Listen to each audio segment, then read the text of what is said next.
90 Days, 90 Reasons. Number 17 is written by Patton Oswalt, who is a comedian and a writer who lives and drinks in Los Angeles. And I loved his role in Ratatouille. Reason number 17, he says, I'm voting for Obama because I love money, but I'm not money's. Romney is money's bitch. He's ambition's bitch. He's success's bitch, and he's victory's bitch. I really hate saying that word, but political bitch slap, I say it all the time with that, so I don't care.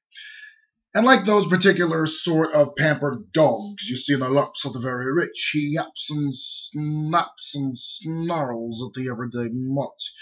He's frightened and confused by a dog who's happy to treasure the sunshine and play with the other dogs and eat enough food to fill its belly and lap up enough water to slake its thirst, and then get out of the way for the dogs to have their turn.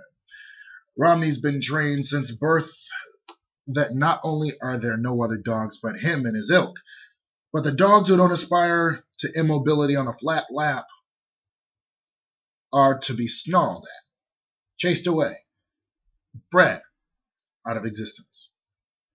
In 2010 and 2011, Mitt Romney paid $6.2 million in federal taxes on $42.5 million in income. Get away from my food. For an average tax rate just shy of 15%. Get away from my water. Substantially less than what most middle-income Americans pay. Yap, yap, yap. He's curled so snugly and safely in the lap of wealth that he's never once bolted and gallivanted and lived in the world. The freedom's there, but he'd rather put more diamond studs, more trinkets and jewels, and more frills and feathers on his too-tight collar and double-check that his leash is double-clasped to it, never to come loose. And there's nothing wrong with any of that except that Romney has zero sympathy for those who don't feel the same way he does.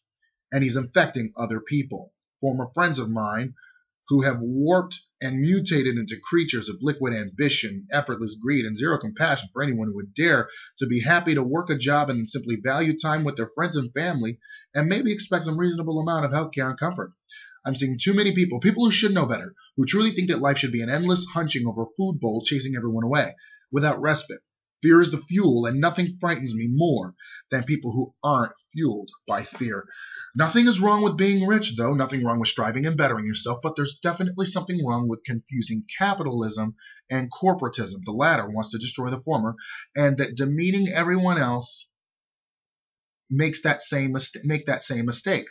Obama is rich by his own hand. He has made money writing 2 books, and those didn't even make bestseller bucks until after he became president. And he's acted as president the way that many people who become rich and know how to spend their money act. He's traveled the world, broadened his horizons, and in his travels, maybe he's tried to conquer some of the fear which, let's face it, none of us truly rid ourselves of. But damn it, he's trying. Mitt Romney is the only person I've ever seen who's traveled the world in wealth and comfort and managed to narrow the canvas of his experience and opinions. Obama has heroically, full-heartedly, quixotically tried to make things work for both sides, the super rich and the people who are genuinely repelled by the world of the super rich. They can both live on this planet, but not according to Romney, though, who's repeatedly said over and over, I believe everyone should live this way. The statement is usually made standing on someone's private tennis court. Well, everyone can't have a private tennis court. Obama understands this, and Romney recoils from this. Obama wants to make a world in which every strata can live happily on their own terms, and recoiling from the gorgeous messiness of America, Romney is building a scrubbed-clean, fenced-off citadel surrounded by worker dorm shantytown.